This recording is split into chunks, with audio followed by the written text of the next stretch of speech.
నువ్వు దిగజారిపోవటానికి కారణం హృదయం నిండు ఉన్నదాన్ని బట్టే నోరు మాట్లాడినా. పిల్లలు తొందరపడి దిగజారి మన మీదకి మనం నాశనం తెచ్చుకోవటం కంటే ఓర్పుతో దేవుని కొరకు ఎదురు చూస్తూ నిత్యజీవం పొందుకోవటం మంచిది కదా. పరిగెత్తి పాలు తాగడం కంటే నిలబడి నీళ్లు తాగటం బెటర్ అంటారు పెద్దలు. ఓర్పు ఓదార్పు వల్ల ఆత్మీయంగా ఎదగటం వల్ల ఇది, కానీ తొందరపాటు వల్ల నేను కోరిని వచ్చేయాలని దేవుని శోధించడం వల్ల మనం దేవుడితో సంబంధం తెగిపోద్ది. పిల్లలు ఎప్పుడైనా ఇలా ప్రార్థన చేయి, ప్రభువా ఈ లోకంపై నాకు ఆశలు తీసే, ధనాపేక్ష నాకు వద్దయ్యా, నీ చిత్తానికి వ్యతిరేకమైన ఏ దురాశలు నాకు లేకుండా నా మనసు నీ వైపు త్రిప్పండి. నీకంటే నాకు గొప్పగా ఈ లోకం లేదు కనిపించకూడదు.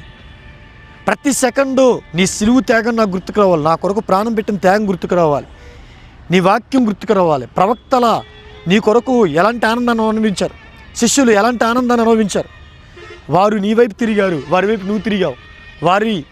నీకంటే వారికి లోకం లేదు గొప్ప కనపరాల. వారి ప్రార్థనలో వాక్యలో పట్టుదల కలిగి ప్రత్యక్షం నీ గురించి పరితపించారు.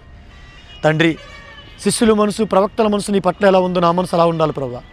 దానియేలు గారిని ఎలా ప్రేమించాడో, పౌలు గారిని ఎలా ప్రేమించారో, యోబు గారిని ఎలా ప్రేమించారో, అపోస్తుల్ని ఎలా ప్రేమించారో, అబ్రహాం గారు ఎలా ప్రేమించారో, నేను కూడా నిన్ను అలా ప్రేమించేలా, నీ రాజ్యం చేరేలాగా వారి వలె నా మనసు నీ పట్ల చేయి ప్రభువా.